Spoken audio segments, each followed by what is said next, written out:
Welcome to Phone Contacts application Understanding Landing Page. So once you have logged in, you come on the data page. We are calling here as the landing page.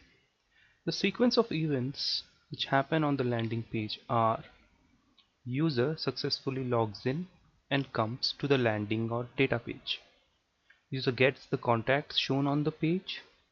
Also, he has an opportunity to add new contact, edit or delete new contact information too. And once he's done with the tasks, he can log out of the application. The files involved here are landing.html, which shows us the options of add, create, delete and contacts, also the logout button. Landingcontroller.js, which has all these functionalities. CrudeService.js, this service has our create, read, update and delete methods. We have an Auth Interceptor.js. So remember, we get a Jwt token which we use to access the server-side data. The Auth Interceptor makes sure that all our requests to the data URL have our Jwt token on it.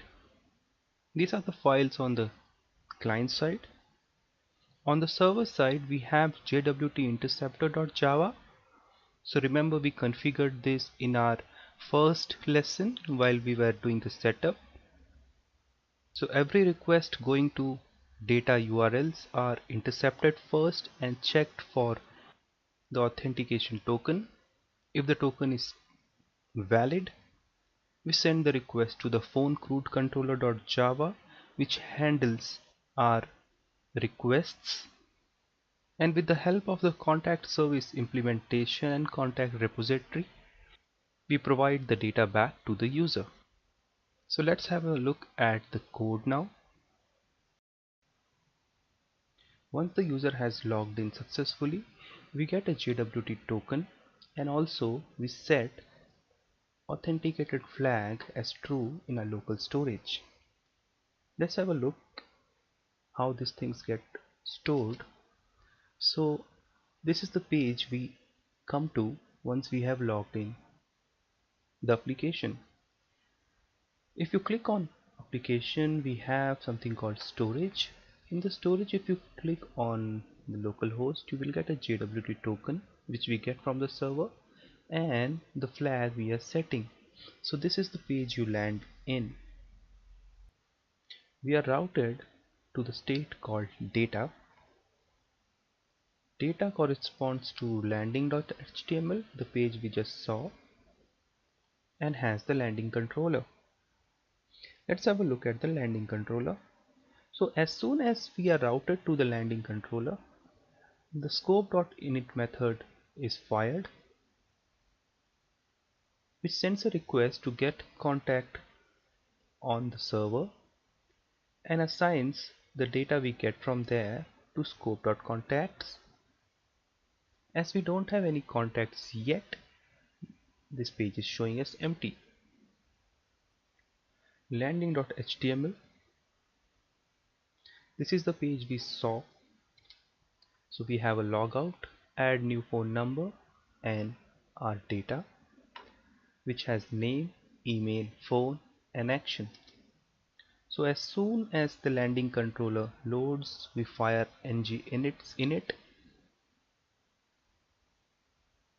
We have our logout button, add new phone number. Once we click on add new phone number, the data target has an ID of the model. This is a bootstrap model which has the fields like name with our usual validation,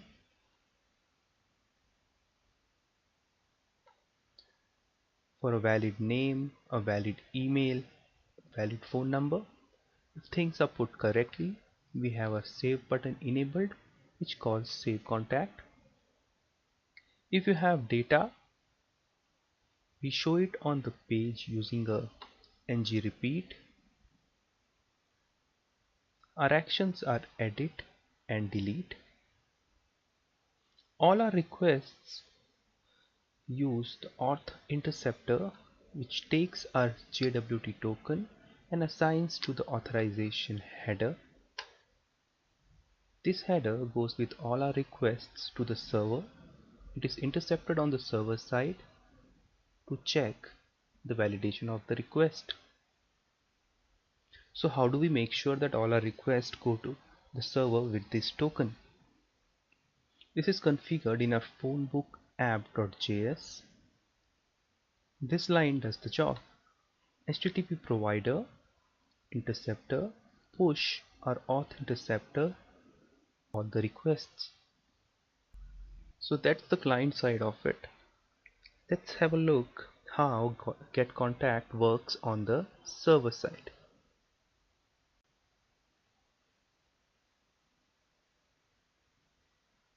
On the server side, we have our Jwt Interceptor. The Jwt Interceptor implements handle interceptor. So it gets three methods to override: pre-handle, post-handle, and after completion.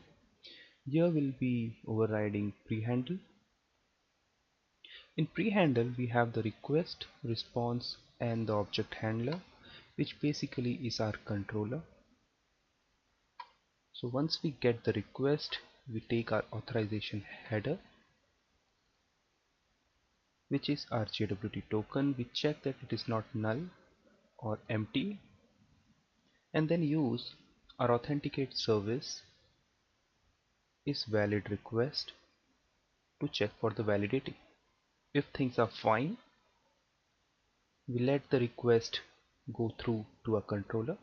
Else, we set the status on the response as 401 unauthenticated and return false.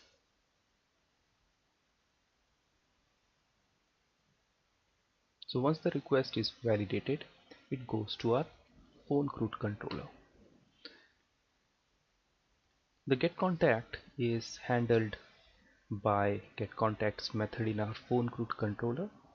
It takes the request. From the request, it takes our token, and from the token, it takes our email address, which is our user ID. It gives the user ID to contact service implementation's method called findByUserID. Contact service implementation has findByUserID. It uses contact repository's findByUserID method, giving it the ID, and we get a contacts list back. We sort it out here using a custom comparator and return the contacts to the user. Let's have a look at our contacts repository. Contacts repository extends JP repository, which takes our contact and the long ID. Here we have find by user, giving it our user. It returns our list of contacts. So that is how we get our contacts on the front UI. See you in the next lecture.